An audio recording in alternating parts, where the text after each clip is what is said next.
قل يا عبادي الذين أسرفوا على أنفسهم لا تقنطوا من رحمة الله.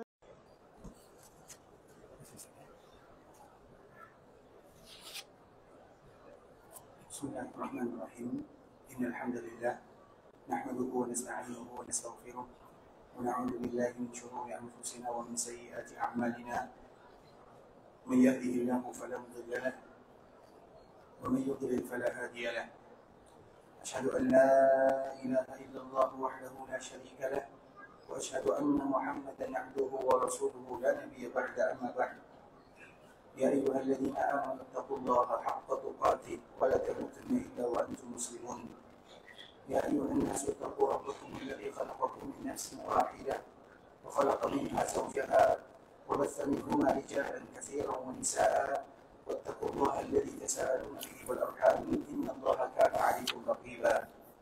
يا أيها الذين آمنوا اتقوا الله وقولوا قولا سديدا يصلح لكم أعمالكم ويغفر لكم ذنوبكم ومن يطع الله ورسوله فقد فاز فوزا عظيما. أما بعد، فإن أصدق الحديث كتاب الله وخير الهدي هدي محمد صلى الله عليه وسلم وشر الأمور محدثاتها فإن كل محدثة بدعة وكل بدعة ضلالة. إخوة الإسلام، saudara kaum muslimin, para tetamu Allah rahimani wa rahimakumullah. Alhamdulillah, kita selalu memuji dan memuji Allah Subhanahu wa taala yang selalu melimpahkan kepada kita karunia dan kasih sayang, taufik dan hidayah. Begitu besar nikmat yang Allah Subhanahu wa taala berikan kepada kita bersama.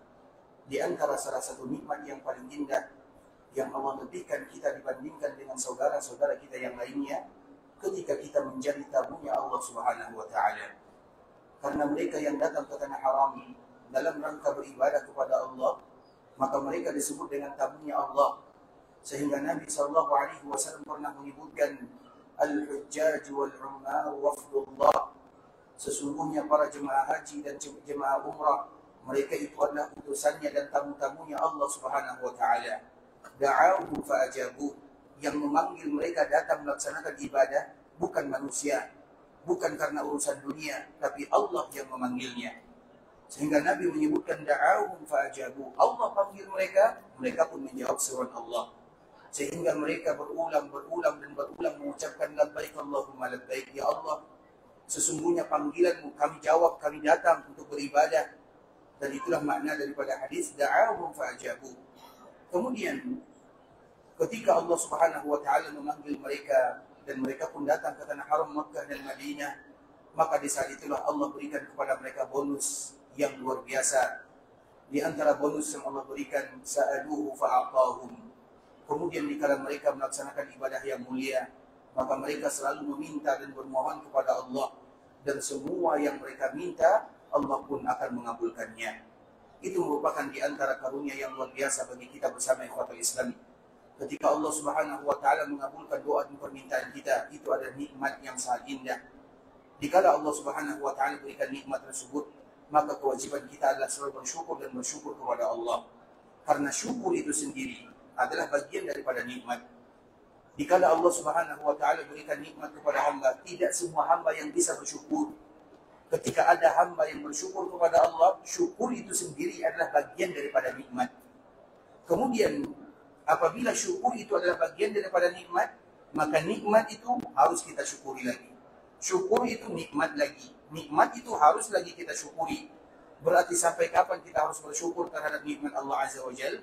Sampai kita dipanggil oleh Allah Subhanahu wa taala. Dan memang itulah di antara kewajiban kita, ingin selalu menjadi hamba yang bersyukur kepada Allah Subhanahu wa taala. Kemudian salawat beriringkan salam semoga senantiasa tercurahkan buat junjungan alam Nabi kita yang mulia, uswah dan qudwah kita bersama, Muhammad bin Abdullah sallallahu alaihi wasallam. Di antara kewajiban kita sebagai umat Nabi adalah senantiasa mengucapkan salam dan salawat kepada Rasulullah sallallahu alaihi wasallam sesuai dengan nama Nabi itu sendiri. Nabi sallallahu alaihi wasallam, nama Nabi yang masyhur itu ada 5. Di dalam riwayat yang lain ada 10. Sebahagian para ulama yang lain menambah nama Nabi sallallahu alaihi wasallam ada 14. Artinya apabila sesuatu memiliki nama sangat banyak, maka itu menentukan kemuliaan yang dia miliki. Semakin banyak namanya, berarti semakin mulia dirinya. Dan Nabi SAW banyak namanya. Nabi Muhammad namanya adalah Muhammadun. Nabi Muhammad namanya adalah Ahmad. Nabi Muhammad namanya adalah Al-Hashir. Nabi Muhammad artinya atau namanya adalah Al-Mahi. Nabi Muhammad artinya atau namanya adalah Al-Aqib. Itu adalah di antara nama Nabi yang masyhur. Banyak lagi nama-nama Nabi SAW, tetapi di dalam riwayat ini, nama Nabi SAW disebutkan 5. Nabi SAW namanya adalah Al-Hashir, karena semua orang nanti akan dikumpulkan dan Nabi SAW satu-satunya yang bisa memberikan syafaat utma kepada manusia. Maka disebut dengan Al-Hashir. Kemudian nama Nabi SAW Al-Mahi, karena dengan diutusnya Nabi SAW hilang semua kekufuran dan kesyirikan. Artinya Nabi menyebutkan ini iman, ini takwa. Ini kesyirikan, ini kekufuran. Nabi jelaskan. Kemudian nama Nabi SAW Al-Aqib, karena tidak ada Nabi setelah Nabi SAW. Kemudian yang 3 ini sudah jelas bagi kita apa makna nama Nabi SAW. Tinggal lagi 2 nama yang masyhur. Yang pertama, nama Nabi SAW yang masyhur adalah Ahmad. Sebagaimana yang tertulis di dalam kitab-kitab sebelumnya. Ya'ti min ba'di ismuhu Ahmad. Kata Allah Subhanahu wa ta'ala, dikala bercerita tentang Nabi Isa alaihissalam. Nabi Isa bercerita kepada kaumnya, kepada umatnya, akan datang setelahku seorang Nabi namanya Ahmad. Kenapa Nabi SAW disebut dengan Ahmad? Kalau Ma'i ada alasannya. Kalau Al-Aqib ada juga alasannya. Kalau Al-Hashir ada alasannya. Ahmad juga ada alasannya. Di antara salah satu alasannya ikhwatul Islam, karena Nabi SAW, Ahmad itu artinya adalah orang yang banyak memuji. Karena tidak akan kita dapatkan di dunia orang yang lebih banyak memuji Sang Pencipta, melainkan baginda Nabi Muhammad yang mulia sallallahu alaihi wasallam. Rasulullah sallallahu alaihi wasallam adalah orang yang paling banyak memuji Allah. Bagaimana cara memuji Allah Subhanahu wa taala? Adalah dengan berzikir kepada Allah. Nabi sallallahu alaihi wasallam adalah orang yang paling banyak zikirnya. Makanya para sahabat bercerita, Nabi sallallahu alaihi wasallam senantiasa berkumpul dengan para sahabatnya, baik itu berbicara tentang masalah agama, atau berbicara tentang masalah keluarga, atau berbicara tentang strategi dakwah. Banyak yang dibicarakan oleh Nabi SAW. Nah, kalau seandainya giliran yang berbicara itu adalah para sahabat, misalnya, kalau bermusyawarah, Nabi berbicara, para sahabat juga berbicara. Ketika giliran yang berbicara itu adalah para sahabat Nabi, apa kata sahabat ini? Ketika sahabat yang berbicara, maka kami selalu memperhatikan lisan Nabi tidak pernah berhenti bergerak. Artinya Nabi selalu memuji Allah Subhanahu wa taala. Kalau tidak berbicara, menyampaikan dakwah, menyebutkan tazkirah, mau'izah, ceramah misalnya, maka Nabi akan selalu berzikir kepada Allah. Begitu dengan kalimat-kalimat yang astaghfirullah, subhanallah, alhamdulillah, Allahu akbar, la ilaha illallah, dan kalimat-kalimat yang lainnya. Sehingga pantas Nabi SAW disebut dengan Ahmad, yaitu orang yang paling banyak memuji Allah Subhanahu wa taala. Itu yang keempat, nama Nabi SAW Ahmad. Kemudian yang kelima, nama Nabi yang paling masyhur. Nama ini adalah nama yang tidak pernah muncul di permukaan bumi. Mulai dari Adam lahir, atau Nabi Adam diutus atau diturunkan oleh Allah dari surga, sampai Nabi Muhammad muncul, tidak ada kalimat Muhammad. Muhammad ini satu-satunya nama yang diberikan kepada Rasul kita yang mulia sallallahu alaihi wasallam. Disebut dengan Muhammadun. Diambil dari kata-kata hummida. Hummida itu, kalau kita lihat secara bahasa, maka itu adalah isim majhul atau kalimat fasif yang ada awalan di-nya. Nah, itulah asal kata daripada kalimat Muhammad. Apa arti Muhammad? Artinya adalah yang banyak dipuji. Nabi Muhammad SAW di antara salah satu namanya adalah Muhammadun, yang artinya banyak dipuji. Tentunya kita bertanya, yang memuji Nabi SAW siapa? Nabi dipuji. Yang memujinya siapa? Semuanya. Allah memuji Nabi. Malaikat juga memuji Nabi. Tinggal giliran kita bagaimana kita selalu menjadi orang-orang yang memuji Rasulullah SAW. Dan tentunya Nabi tidak butuh kepada pujian kita. Kalau Allah memuji Nabi, apakah Nabi masih butuh kepada pujian manusia? Tentu tidak. Kalau malaikat memuji Nabi, apakah Nabi masih butuh pujian dari umatnya? Tentu tidak. Tetapi dikala kita memuji Nabi SAW, itu adalah hak Rasulullah yang wajib kita tunaikan. Ingin melaksanakan perintah Allah Subhanahu wa Ta'ala dan sesuai dengan nama Nabi itu sendiri yang disebut dengan Muhammadun, yang artinya banyak dipuji. Dan kita ingin selalu menjadi orang-orang yang selalu memuji Rasulullah SAW sesuai dengan nama Nabi SAW. Dan di antara bentuk memuji Nabi SAW adalah kita tidak akan pernah bosan mengucapkan salam dan salawat kepada Rasul kita yang mulia Muhammad bin Abdullah sallallahu alaihi wasallam.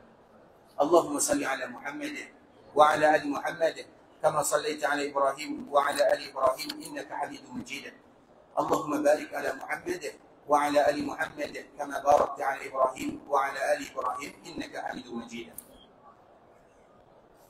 Ikhwatul Islam, saudara kaum muslimin, para tetamu Allah rahimani wa rahimakumullah.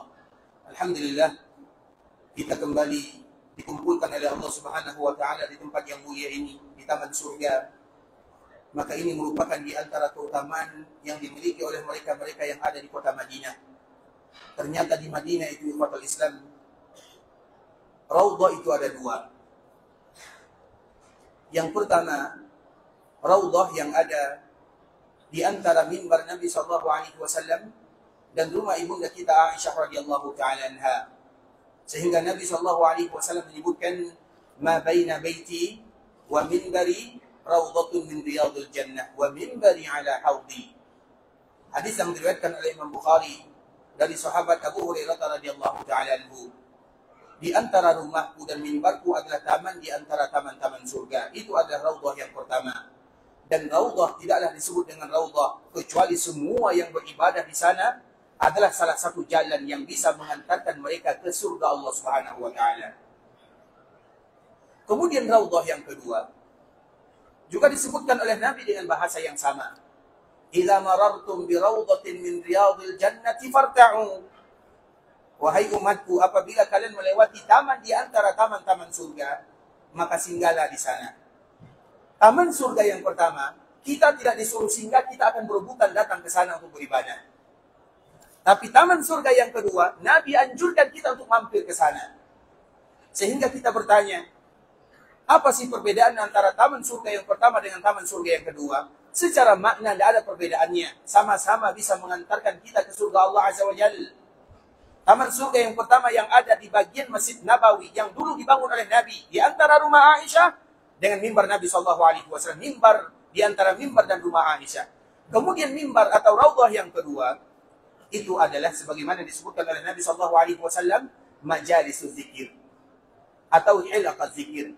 Setiap majlis perkumpulan yang diadakan zikir di sana, dan zikir yang paling mulia secara mutlak, sebagaimana yang disebutkan oleh Imam An-Nawawi rahimahullahu ta'ala, adalah ayat-ayat Allah, Al-Quran dan hadis-hadis Nabi SAW.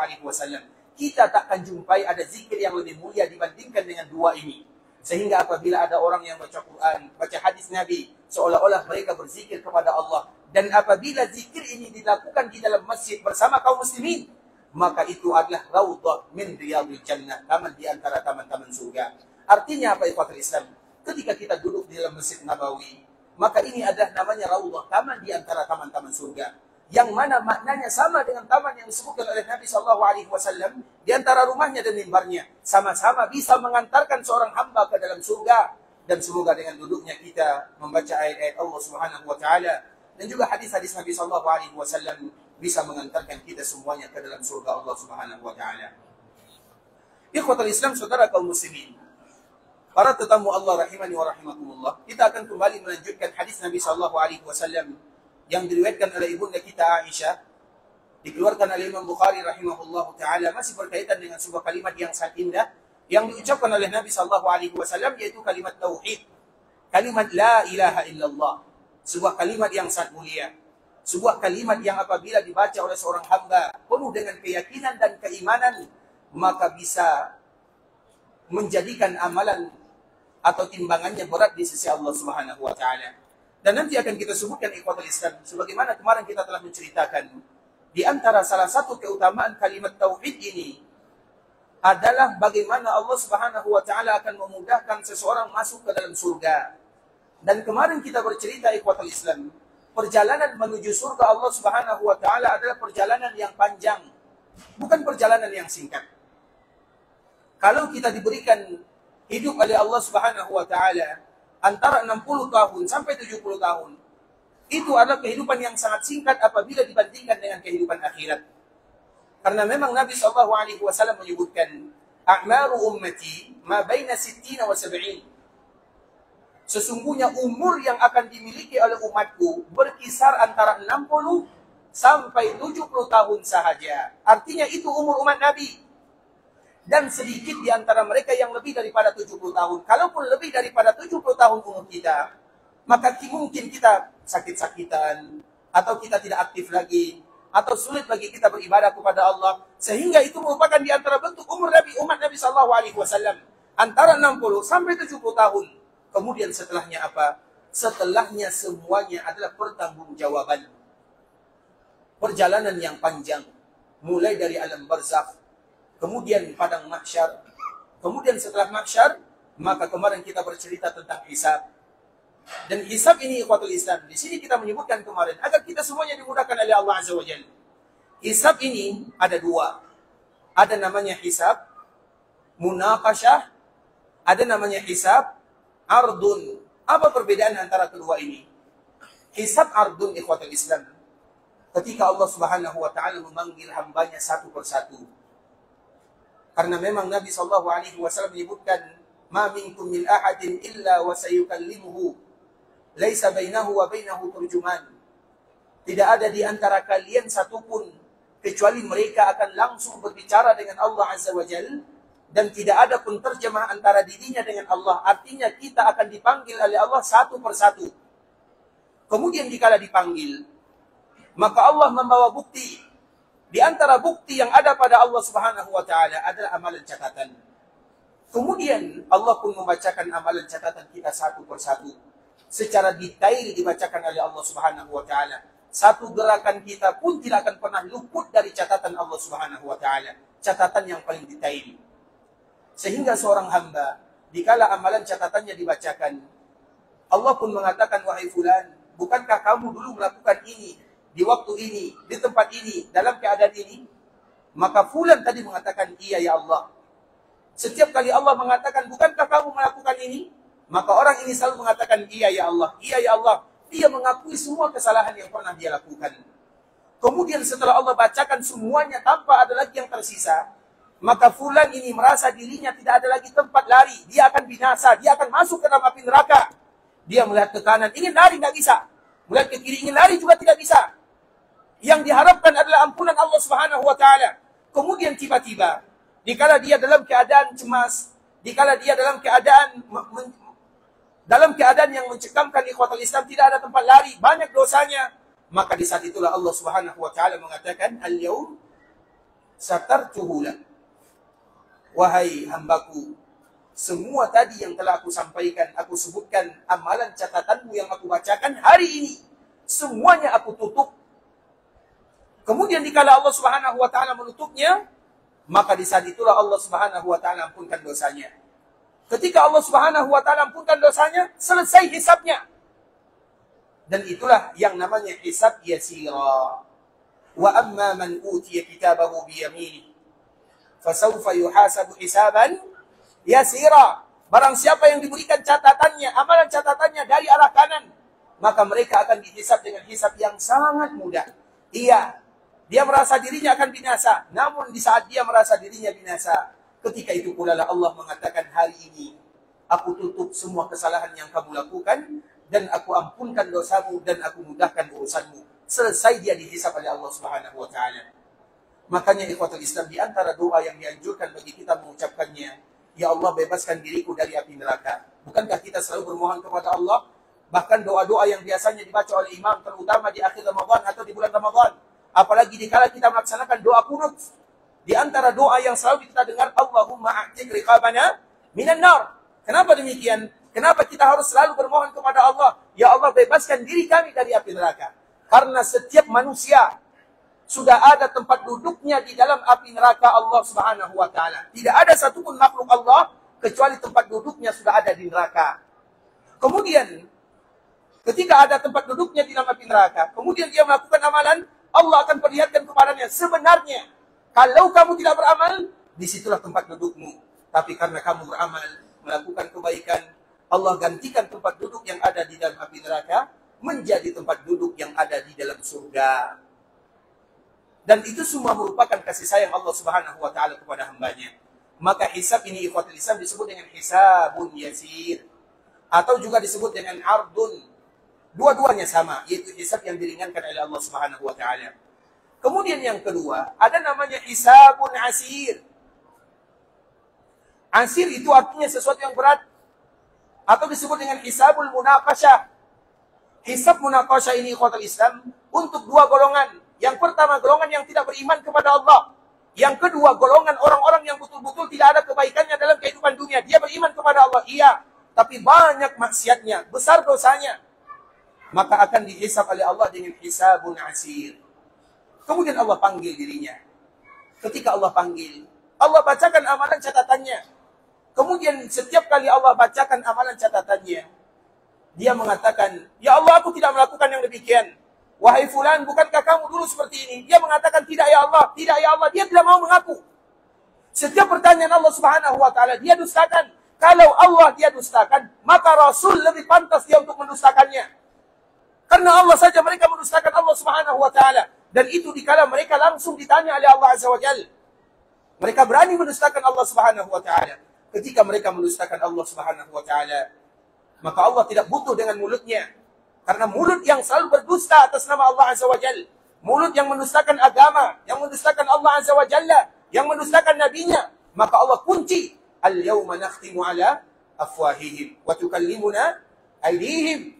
Maka akan kami kunci mulutnya. Karena mulut yang berdusta kepada Allah Subhanahu wa Ta'ala. Dan yang berbicara adalah tangannya, kakinya, tumitnya, betisnya, dagingnya. Semuanya berbicara sesuai dengan izin Allah Subhanahu wa Ta'ala. Kemudian dikala berbicara, dia tidak lagi bisa berdusta. Di saat itulah, maka Allah Subhanahu wa Ta'ala campakkan dirinya ke dalam api neraka. Maka apabila ada orang yang dihisab dengan hisab al-asir, ada dua kemungkinan. Kalau orang yang tidak beriman, maka mereka tidak lagi melewati prosedur yang berikutnya. Artinya perjalanan yang berikutnya. Karena setelah hisab, masih ada yang namanya sirat. Orang yang gagal, terutama mereka yang tidak beriman, mereka tidak melewati sirat. Sirat itu hanya dilewati oleh orang-orang yang beriman. Sirat itu artinya jembatan. Kemudian dilewati oleh orang-orang yang beriman. Tergantung kadar keimanannya. Sedangkan orang-orang yang tidak beriman, maka mereka tidak melewati sirat. Karena tidak ada gunanya. Mereka sudah gagal ditanya oleh Allah Azza wa Jalla. Maka mereka langsung dimasukkan ke dalam neraka Jahannam. Yang mana neraka Jahannam itu berada di bawah sirat. Neraka Jahannam itu ikhwatul Islam. Nabi pernah duduk. Kemudian tiba-tiba Nabi SAW kaget. Kemudian para sahabat bertanya, apa yang membuat engkau kaget ya Rasulullah? Maka Nabi mengatakan, batu yang dulu pernah dijatuhkan ke dalam neraka Jahannam 70 tahun yang silam baru sampai ke dasarnya. Artinya begitulah neraka Jahannam. Dan semoga Allah Subhanahu wa Ta'ala menyelamatkan kita dari neraka tersebut.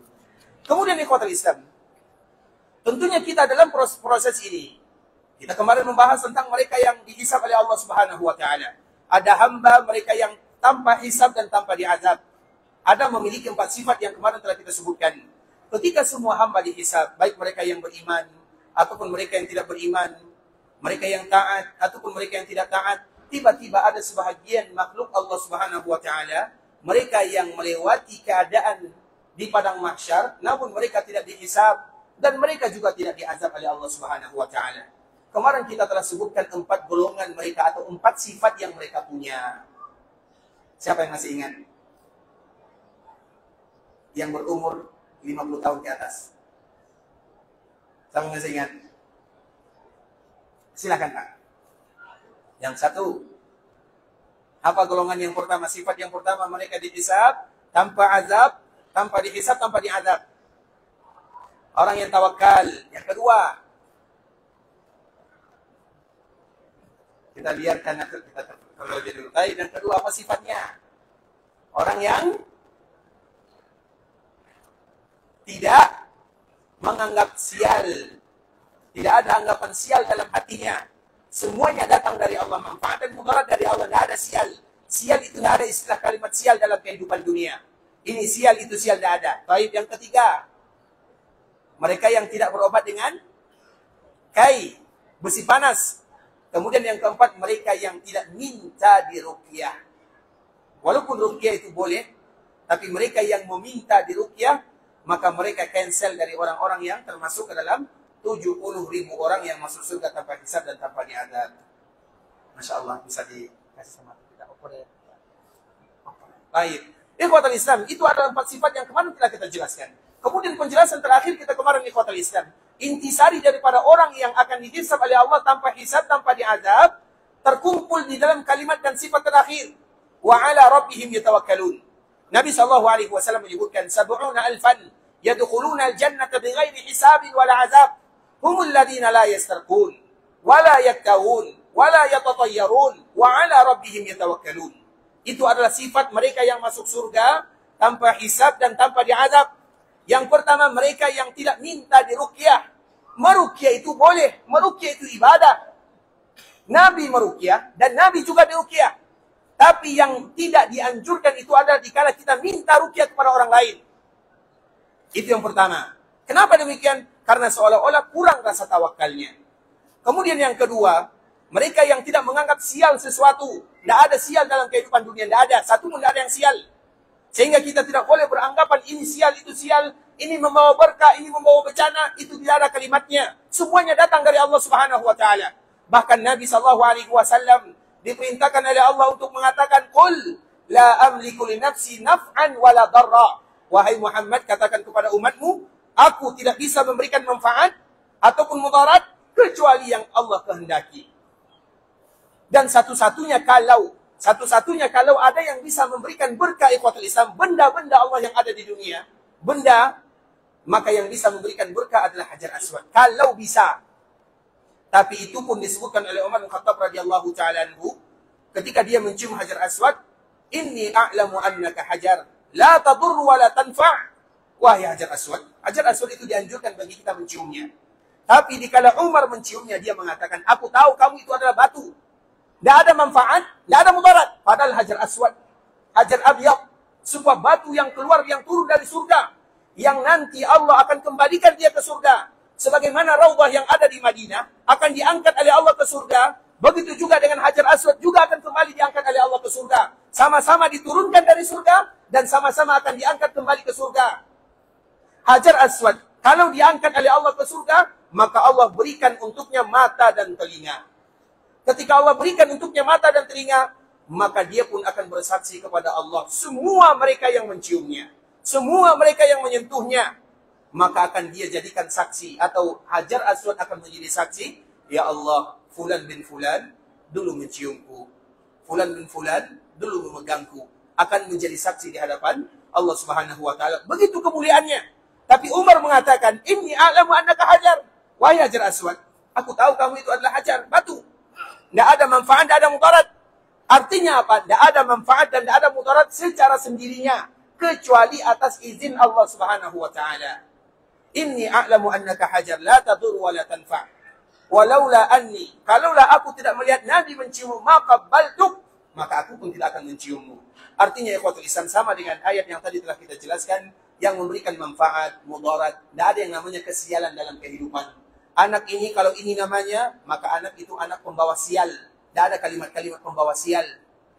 Makanya kalau ada di antara kita yang menganggap sial sesuatu, dan sudah terbiasa, karena kebiasaan ini sulit bagi kita untuk menghilangkannya, maka di saat itulah kita mengucapkan La ilaha illallah. Ingat itu baik-baik ikhwatul Islam.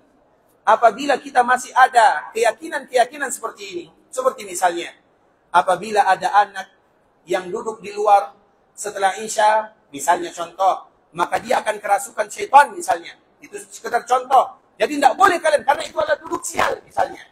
Atau misalnya pohon ini adalah pohon yang mendatangkan keberkahan. Yang satu pohon ini pohon yang mendatangkan kesialan. Apabila masih ada keyakinan-keyakinan seperti ini ikhwatul Islam, di saat itulah di antara cara mengobatinya, menghilangkannya, adalah dengan mengucapkan La ilaha illallah. Semua kita pasti merasakan yang demikian. Kami pun demikian keadaannya, terutama bagi kita yang tinggal di kampung. Di kampung itu banyak sekali mitosnya. Mitos ini, mitos itu, kalimat ini, kalimat itu, pembawa sial, pembawa ini, ada semuanya. Sehingga kita bagaimana cara menangkalnya? Cara menangkalnya adalah kalimat tauhid, la ilaha illallah. Kemudian apa kata Rasulullah SAW? Wa yu'jibunil fa'al. Nabi SAW sangat suka kepada fa'al. Fa'al itu artinya lawan kata daripada tiyara. Tiyara artinya beranggapan pembawa sial. Al-fa'al itu artinya kebalikannya, beranggapan pembawa kebaikan. Misalnya hari ini hari yang cerah, semoga misalnya perdaganganku lancar pada hari ini. Itu namanya fa'al. Berbaik sangka kepada Allah Subhanahu wa taala. Yang namanya tiyara tidak boleh, karena kita akan berburuk sangka kepada Allah. Tapi kebalikannya dianjurkan bagi kita melakukannya. Misalnya kita berbaik sangka, dan itu adalah bagian daripada berbaik sangka. Disebut dengan al-fa'al. Fa'al itu artinya optimis, percaya diri, berhusnudzan kepada Allah Subhanahu wa taala. Hari ini karena saya semangat misalnya, segar bugar, maka semoga Allah bukakan rezeki kepada diriku misalnya. Itu disebut dengan fa'al, dan itulah yang dianjurkan bagi kaum muslimin untuk melakukannya. Maka ada dua, yang pertama tiyara dan yang kedua namanya fa'al. Dan fa'al ini Nabi menyebutkan wa yu'jibuni al-fa'al. Dan aku sangat suka kepada fa'al. Fa'al itu artinya berbaik sangka atau optimis kepada Rabbul Izzati wal Jalalah. Nah, bagi mereka yang menganggap sial, maka mereka termasuk orang-orang yang tidak lagi termasuk ke dalam catatan masuk surga tanpa dihisab dan tanpa diazab. Kemudian yang ketiga adalah humul ladina la yaktawun. Mereka yang tidak berobat dengan kai. Karena kai itu obat yang akan memberikan mudarat. Walaupun kai itu boleh. Nabi pernah mengizinkan sahabatnya untuk berobat, tapi Nabi melarangnya. Nabi tidak suka. Sehingga apa maknanya ikhwatul Islam? Kalau kita perlu berobat dengan kai, silakan, tidak menjadi masalah. Tapi Nabi lebih suka tidak. Sama dengan ruqyah. Meminta ruqyah bukan berarti tidak boleh. Meminta ruqyah bukan berarti tidak boleh. Tapi apabila kita meminta ruqyah, seolah-olah kita sudah bergantung kepada orang yang akan meruqyah kita. Itu yang tidak diinginkan oleh Allah Subhanahu wa taala. Makanya sifat yang terakhir yang mengumpulkan semuanya, wa ala rabbihim yatawakkalun, mereka yang betul-betul bertawakal kepada Allah Subhanahu wa taala. Dan tawakal ini ikhwatul Islam adalah di antara sifat yang paling Allah suka kepada hambanya, di mana mereka menjadikan Allah sebagai sandaran dalam kehidupan dunia, dalam semua perkara. Dan tawakal itu diambil dari kata-kata wakil. Ni'mal maula wa ni'ma an-nasir. Wakil itu artinya, wakil. Artinya setiap perkara, maka kita sandarkan kepada wakil kita. Dan wakil kita adalah Allah Subhanahu wa ta'ala. Dan kemarin kita bercerita ikhwatul Islam. Coba kita mengambil contoh dari para nabi, para rasul. Dan di antara salah satunya orang yang paling kuat rasa tawakalnya adalah Nabi Ibrahim. Dan kemarin kita menceritakan tentang Nabi Ibrahim. Nabi Ibrahim itu adalah orang yang paling kuat tawakalnya. Kemarin kita sebutkan ikhwatul Islam. Ketika Nabi Ibrahim diikat oleh kaumnya. Karena kaumnya tidak lagi bisa untuk melawan hujjahnya. Kemudian mereka pun ingin memasukkan dan membakar Nabi Ibrahim. Qalu harriquhu wansuru alihatakum in kuntum fa'ilin. Wahai kalian, bakar Nabi Ibrahim, tangkap dia, kita bakar dia, dan tolong Tuhan-Tuhan kalian kalau kalian ingin melakukannya. Kemudian pada akhirnya Nabi Ibrahim pun diikat dan ingin dibakar ikhwatul Islam. Maka di saat itulah memang ada dua cerita di sini. Cerita yang pertama itu adalah cerita yang derajatnya dhaif. Cerita yang kedua, itu adalah cerita yang derajatnya sangat dianjurkan bagi kita untuk melakukannya.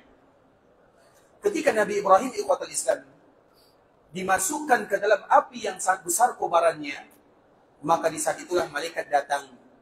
Kemudian malaikat pun menawarkan diri. Alaka hajah? Wahai Ibrahim, apakah kamu punya permintaan? Maka di saat itulah Nabi Ibrahim mengatakan, tidak. Kepadamu, tidak. Tapi aku punya hajat kepada yang menciptakan diriku, yaitu kepada Allah Subhanahu wa ta'ala. Riwayat ini ikhwatul Islam dari jalur sanadnya, sebagaimana disebutkan oleh Imam Al-Baghawi di dalam tafsirnya, adalah jalur yang lemah. Tapi ada jalur yang kuat. Bagaimana ceritanya ikhwatul Islam? Ketika Nabi Ibrahim alaihissalam, di antara bentuk rasa tawakal yang sangat tinggi, dikala dia hinama ulqiya finnar, dikala Nabi Ibrahim hendak dimasukkan ke dalam api yang sangat besar. Apa jawaban Nabi Ibrahim? Atau apa ucapan Nabi Ibrahim? Hasbiyallahu wa ni'mal wakil. Hasbiyallahu wa ni'mal wakil. Sebuah kalimat yang tidak boleh dilewatkan oleh kaum muslimin. Siang dan malam mereka harus mengucapkannya. Nabi Ibrahim mengatakan hasbiyallahu wa ni'mal wakil. Qalaha Ibrahim hinama ulqiya finnar. Nabi Ibrahim mengatakan kalimat ini ketika Nabi Ibrahim ingin dimasukkan ke dalam api yang sangat besar.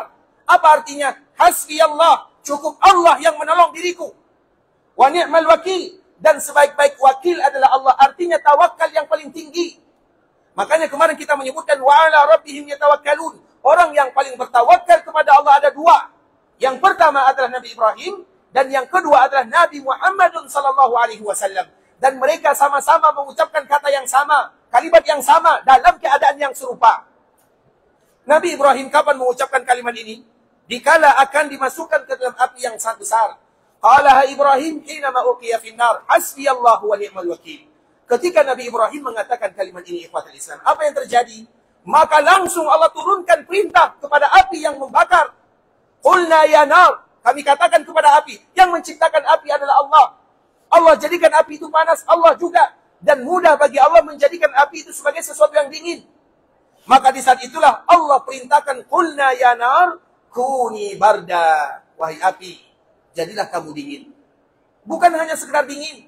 Karena panas, dingin, itu sama-sama azab. Kita ulang lagi ikhwatul Islam. Panas itu adalah bagian daripada azab. Dingin adalah bagian daripada azab. Karena neraka, dia minta izin kepada Allah Subhanahu wa ta'ala dengan dua nafas. Neraka itu identik dengan panas.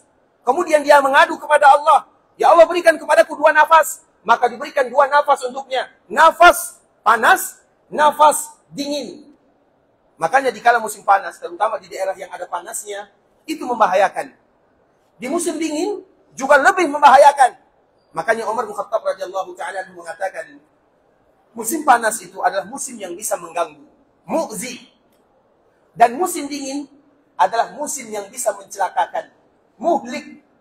Artinya sama-sama bisa memberikan mudarat kepada manusia. Panas bisa memberikan mudarat, dingin juga bisa memberikan mudarat. Makanya Allah mengatakan, Qulna ya naru kuni barda. Wahai api, jadilah kamu dingin. Wasalama, Allah tambah dengan kalimat wasalama, bukan hanya sekedar dingin. Karena kita bisa terbunuh dengan panas, bisa juga terbunuh dengan dingin. Sama-sama bisa menyebabkan mati atau sama-sama bisa menyebabkan kematian. Tapi Allah menyebutkan kepada Nabi, kepada api, jadilah api yang dingin dan selamat. Makanya dikumpulkan antara dua kalimat.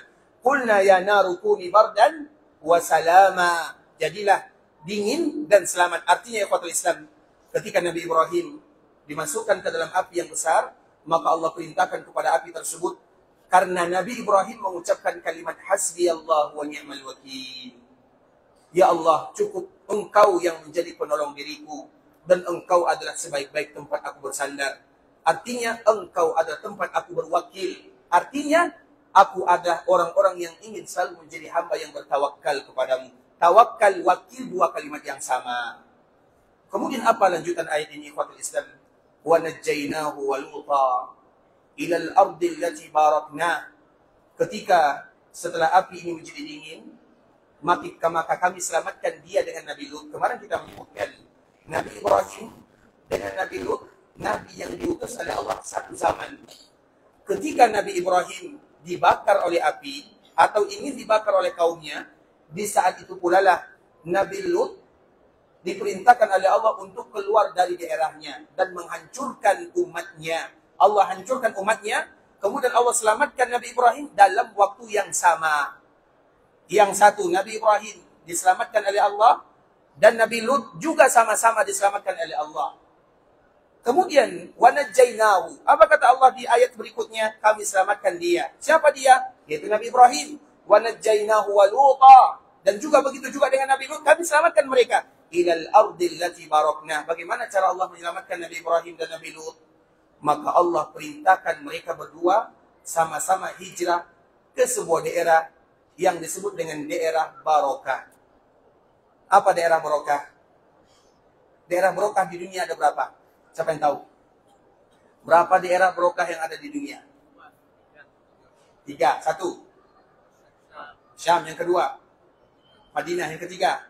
Masya Allah, Mekah, Madinah ya. Mekah, Madinah, Syam. Tanah haram itu semuanya adalah berkah. Masya Allah, barakallahu fiik, Allah jika khairan. Nah, makna daripada ayat ini, وَنَجَّيْنَاهُ وَلُوطًا إِلَى الْأَرْضِ الَّتِي بَارَكْنَا. Kami selamatkan Nabi Ibrahim dan juga Nabi Lut, dan kami perintahkan mereka pergi ke sebuah daerah yang barokah. Berarti Nabi Ibrahim dan Nabi Lut diperintahkan pergi ke mana? Pergi ke daerah Syam atau dekat dengan Baitul Maqdis. Baitul Maqdis itu disebutkan oleh Allah dengan daerah yang barokah. Makkah daerah yang barokah.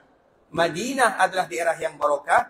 Baitul Maqdis juga daerah yang barokah. Dan semoga Allah selamatkan saudara-saudara kita yang ada di sana. Artinya semuanya adalah daerah barokah. Bahkan daerah itu disebut dengan daerah para nabi dan para rasul.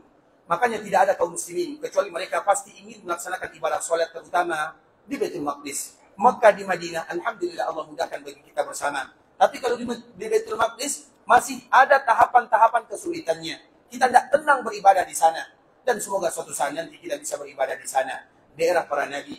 Daerah Nabi Ibrahim diperintahkan oleh Allah untuk hijrah. Dan daerah Nabi Lut juga diperintahkan oleh Allah untuk hijrah. Dan daerah Nabi Musa di mana Allah perintahkan juga untuk masuk ke sana. Makanya disebut dengan daerahnya para nabi. Daerah yang barokah. Dan tentunya setiap kaum muslimin, mereka cinta kepada saudara-saudara kita yang ada di sana. Terutama di kala mereka terzalimi. Dan paling tidak, kalau seandainya kita bisa memberikan bantuan, kita berikan bantuan. Kalau tidak, kita akan mendoakan mereka semuanya. Bahkan ikhwatul Islam, kalau di Mekah, Madinah, atau di daerah Arab ini secara khusus, itu setiap kali Jumat, kalau bagi kita yang paham bahasa Arab, apa yang disampaikan oleh Imam dan Khatib, maka mereka akan selalu mengatakan, ayo kita membantu saudara-saudara kita yang ada di sana. Jadi pernah ikhwatul Islam, rajanya, Raja Salman, hafizahullah, dengan anaknya Muhammad bin Salman, hafizahumullah ta'ala, mereka mengumumkan, ayo kita bantu saudara-saudara kita yang ada di sana. Baru satu hari mereka mengumumkan, langsung terkumpul 2 triliun jumlahnya. Artinya, mereka memberikan bantuan yang sangat besar. Itu baru uangnya. Belum lagi obat-obatannya, belum lagi kendaraannya. Banyak sekali. Dan alhamdulillah semua daerah-daerah kaum muslimin, mereka ikut membantu saudara-saudara kita yang ada di sana. Dan semoga Allah Subhanahu wa ta'ala menjaga kita dan juga menjaga saudara-saudara kita yang ada di sana. Intinya ikhwatul Islam, daerah itu adalah daerah yang barokah, tempat Allah menyelamatkan Nabi Ibrahim dan juga Nabi Lut alaihi salam. Wa najjaynahu wa lutan ila al-ardi allati barakna fiha. Kami selamatkan Nabi Ibrahim dan juga kami selamatkan Nabi Lut, pergi mereka ke sebuah daerah yang diberikan keberkahan oleh Allah Subhanahu wa taala. Nah, itu cerita tentang Nabi Ibrahim. Nabi Ibrahim alaihi salam mengatakan hasbiyallahu wa ni'mal wakil. Qalaha Ibrahim hina ma ulqiya fin nar. Waqalaha juga, dan dikatakan oleh Nabi Muhammad SAW hina qilalah, ketika ada yang mengatakan kepada Nabi, alladzina qala lahumun nas innan nasa qad jama'u lakum fakhshawhum fazadahum imana wa qalu hasbunallah wa ni'mal wakil. Kita ulang lagi ikhwatul Islam, sebuah ayat yang disebutkan oleh Allah Subhanahu wa taala di surat Al-Imran. Surat Al-Imran adalah surat yang bercerita tentang 2 peperangan. Yang pertama perang Badar, yang kedua perang Uhud. Ayat ini bercerita tentang peperangan dan kejadian yang peristiwa yang terjadi setelah terjadi perang Uhud. Setelah terjadi perang Uhud ikhwatul Islam, dan kita tahu bagaimana bencana yang dihadapi oleh kaum muslimin. Kaum muslimin jumlahnya yang ikut perang Uhud kurang lebih 700 orang saja. Sedangkan orang-orang musyrikun lebih daripada 3.000 pasukan. Kemudian pada akhirnya Allah memberikan ujian kepada kaum muslimin. Tapi ingat, kita tidak mengatakan kaum muslimin kalah. Kita mengatakan kaum muslimin diuji oleh Allah Subhanahu wa taala, dan kita tidak mengatakan kaum muslimin diberikan kekalahan di sana. Tidak demikian bahasanya. Tapi bahasa yang paling bagus, Allah berikan ujian kepada kaum muslimin dikala terjadi perang Uhud. Kenapa kita tidak mengatakan kalah? Karena kaum muslimin bagaimanapun, dalam keadaan bagaimanapun mereka akan tetap menang. Hidup, mereka akan hidup dalam keadaan mulia. Wafat dalam keadaan syahid di jalan Allah Subhanahu wa taala. Bagaimana mungkin kita akan katakan kepada mereka kalah? Tidak ada istilah kalah bagi kaum muslimin. Kalau hidup, diberikan panjang umur, mereka panjang umur dalam keadaan beribadah. Kalau mereka wafat dalam membela agama Allah, wafat dalam keadaan diridhai oleh Allah Azza wa Jalla, tidak ada yang kalah di sana. Sehingga dikala terjadi perang Uhud ikhwatul Islam, kaum muslimin diberikan ujian oleh Allah Subhanahu wa taala. Karena memang setelah terjadi perang Uhud, ada lagi perang berikutnya, Siapa yang tahu apa peperangan yang terjadi setelah perang Uhud? Apa namanya? Hamratul, betul? Sedikit lagi. Hamratul Asad. Apa Hamratul? Insyaallah, barakallahu fikum Ustaz, barakallahu fikum Ustaz. Silakan Ustaz, insyaallah, barakallahu fikum Ustaz, syukran Ustaz ya. Bukan Hamratul ya, Hamraul Asad. Jadi ada sebuah peperangan setelah perang Uhud ini ikhwatul Islam namanya Hamraul Asad. Hamraul Asad ini kenapa sebabnya terjadi? Jadi ikhwatul Islam, ketika kaum muslimin sudah mengumpulkan orang-orang yang wafat. Yang wafat dikuburkan, disolatkan dan dikuburkan. Adapun mereka yang masih hidup, mereka banyak yang cedera, banyak yang luka-luka. Sedangkan orang-orang musyrikun yang pada waktu itu dipimpin oleh Abu Sufyan, dia belum lagi masuk ke dalam agama Islam. Kemudian dia pergi meninggalkan Madinah. Ketika Abu Sufyan meninggalkan Madinah, baru bergerak beberapa langkah atau belum terlalu jauh sampai sebuah daerah yang bernama Hamraul Asad. Kemudian ikhwatul Islam, maka apa kata Abu Sufyan? Apa kata orang-orang kepada Abu Sufyan? Mengapa kita harus meninggalkan Madinah? Sebenarnya peperangan ini belum tahu siapa yang kalah, siapa yang menang. Orang musyrikun saja tahu, mereka belum menang seutuhnya. Makanya tadi kita menyebutkan kaum muslimin tidak kalah di perang Uhud, tapi mereka diuji oleh Allah Subhanahu wa taala. Sehingga orang-orang musyrikun mengatakan, kenapa kita meninggalkan Madinah? Kita biarkan Muhammad, kita biarkan sahabatnya. Kenapa kita membiarkan mereka? Ayo kita pulang, kembali ke kota Madinah, kita hancurkan mereka semua. Itu kata Nu'aim bin Mas'ud kepada Abu Sufyan. Abu Sufyan merasa iya. Artinya nanggung, peperangan kita ini belum selesai. Kenapa kita harus pulang meninggalkan Madinah? Ayo kita kembali ke Mekah, ke Madinah. Kemudian kita perangi kaum muslimin, terutama dikala mereka dalam keadaan yang memilukan. Baru saja ada yang meninggal, kemudian yang lain sakit-sakitan. Kemudian Abu Sufyan pun ingin bergerak kembali menuju Madinah. Baru 1 hari atau 2 hari. Artinya belum ada persiapan bagi kaum muslimin. Kemudian Nabi SAW mendengarkan orang-orang Quraisy ingin kembali ke kota Madinah. Dan itu adalah di antara keadaan yang paling sulit bagi Nabi SAW. Nabi masih cedera. Gigi Nabi SAW tanggal. Besi masuk ke pipi Nabi SAW. Bahkan dikabarkan ikhwatul Islam, dikala terjadi perang Uhud, Nabi pingsan di sana. Kemudian Nabi dilarikan ke atas bukit Uhud. Artinya peperangan yang sangat besar. Sehingga kaum muslimin mereka semuanya tahu perang Uhud adalah ujian yang terbesar dari Allah Subhanahu wa taala untuk kaum muslimin dan juga untuk Nabi SAW. Bahkan Nabi mengatakan ikhwatul Islam ketika terjadi perang Uhud, Nabi seolah-olah mengadu kepada Allah. Kaifa yuflihul qaum? Bagaimana mungkin beruntung satu kaum? Syujja nabiyuhum. Yang mana mereka menggores nabinya, melukai nabinya. Artinya bagaimana mereka akan beruntung kalau yang mereka perangi itu adalah nabinya. Orang Quraisy tahu kalau nabi itu adalah nabi. Mereka tahu Nabi Muhammad adalah Rasul, mereka tahu semuanya. Tapi mereka tidak mau mengakuinya. Sehingga Nabi, kalimat ini, kalimat merintih di hadapan Allah. Ya Allah, berikan kemenangan dan kekuatan serta ketabahan kepada kami kaum muslimin. Kemudian di kota Islam, ketika mendengar orang-orang Quraisy ingin kembali menghancurkan kota Madinah, maka Nabi mau tidak mau harus mempersiapkan diri dalam keadaan terluka. Para sahabatnya juga dalam keadaan terluka. Pedang-pedang mereka masih basah dengan darah. Keadaan yang berat di kota Islam. Kemudian Nabi memberikan pengumuman. Walaupun demikian keadaannya, Nabi memberikan pengecualian. Tidak boleh satupun yang ikut bersama diriku, kecuali mereka yang ikut dalam perang Uhud. Karena Nabi tahu banyak orang-orang munafikun. Di perang Uhud itu 300 orang yang keluar dari barisan kaum muslimin. Dan mereka adalah orang-orang munafikun. Sehingga ketika Nabi ingin kembali melakukan persiapan, Nabi memberikan pengecualian. Tidak boleh ikut kecuali mereka yang ikut di Uhud. Walaupun dalam keadaan terluka, dalam keadaan sakit, maka para sahabat mereka semuanya bangkit. Kemudian itu usaha mereka. Dikala mereka bangkit, walaupun ada rasa kekhawatiran di dalam hatinya, maka di saat itulah Nabi mengajarkan dan mengucapkan kalimat yang diucapkan oleh kakeknya Ibrahim. Hasbiyallahu wa ni'mal wakil. Hasbiyallahu wa ni'mal wakil. Hasbiyallahu wa ni'mal wakil. Kemudian dengan Nabi mengucapkan doa ini, bentuk rasa tawakal yang tinggi kepada Allah. Karena orang yang bertawakal itu ikhwatul Islam, sifat yang disebutkan oleh Allah dalam hadis ini, wa ala rabbihim yatawakkalun, adalah mereka yang selalu berusaha. Kemudian mereka menyandarkan hasilnya kepada Allah Subhanahu wa taala. Itulah tawakal yang sesungguhnya. Nabi dikala mendengarkan ada berita orang-orang musyrikun ingin kembali ke kota Madinah, Nabi tetap berusaha mempersiapkan pasukan yang tersisa dengan keadaan yang ada.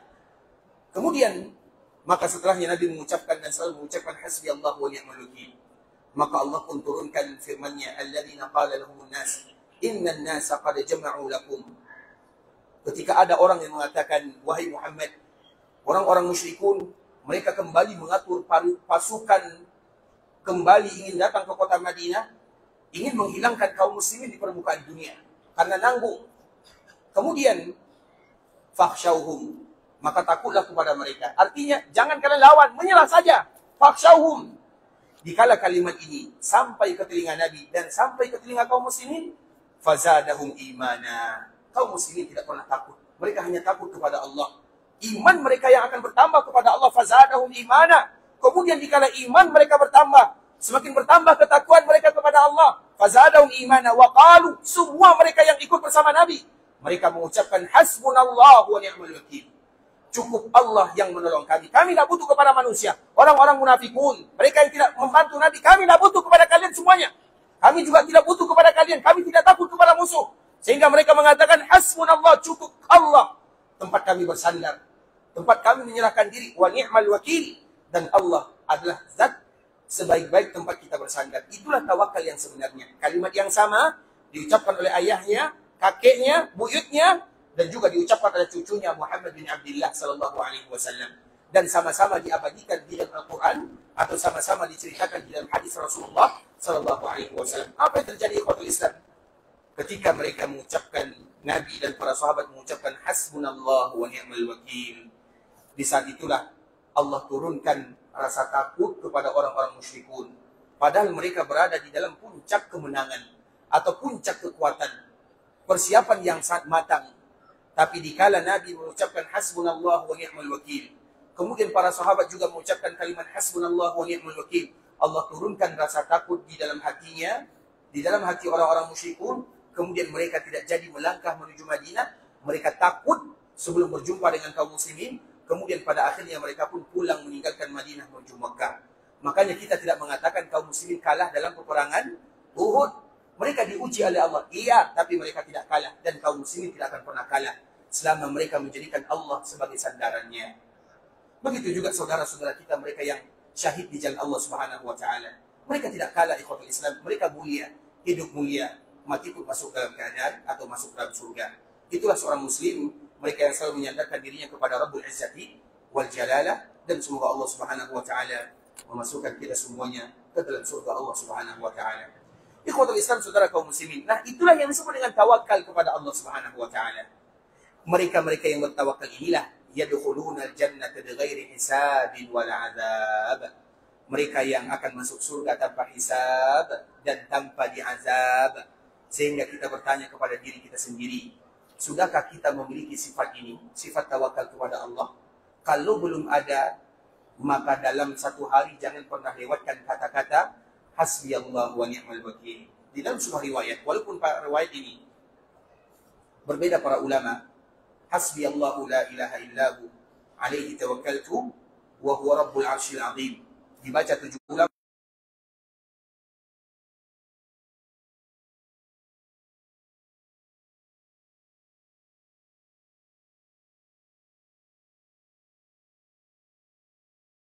Wa huwa rabbul arsyil azim, sebuah doa yang tidak boleh dilewatkan oleh kaum muslimin setiap harinya. Di pagi hari mereka ucapkan 7 kali, di sore hari mereka juga ucapkan 7 kali, atau lebih daripada 7 kali, atau kurang daripada 7 kali, juga tidak menjadi masalah. Intinya jangan pernah melewatkan kalimat ini, agar mereka betul-betul menjadi hamba yang bertawakal kepada Allah. Dan dengan kita menjadi hamba yang bertawakal kepada Allah, dengan itu pula lah kita berharap agar kita masuk surga tanpa hisab dan tanpa diazab. Walaupun kita yakin mungkin kita belum sepenuhnya menjadi hamba yang bertakwa, tapi kita ingin termasuk ke dalam golongan yang ketiga. Golongan yang pertama Nabi sebutkan 70.000.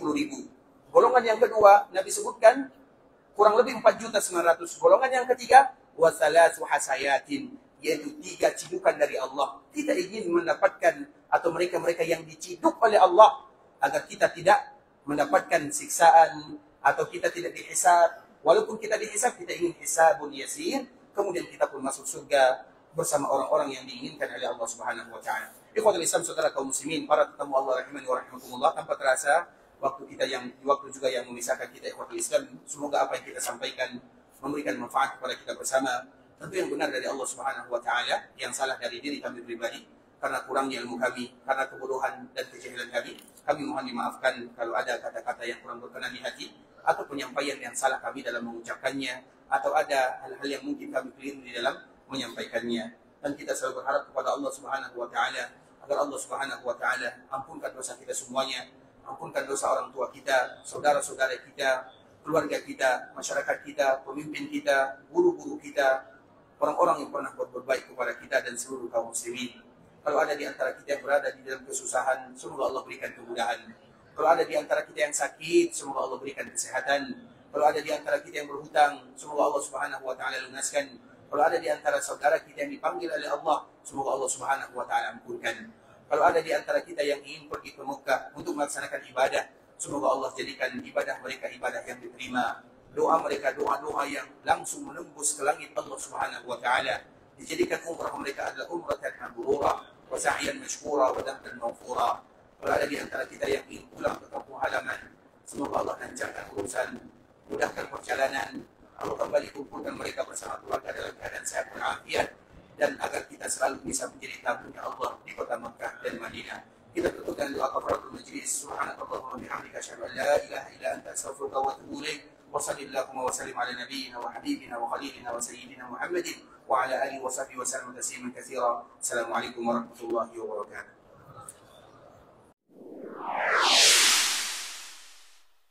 قل يا عبادي الذين أسرفوا على أنفسهم لا تقنطوا من رحمة الله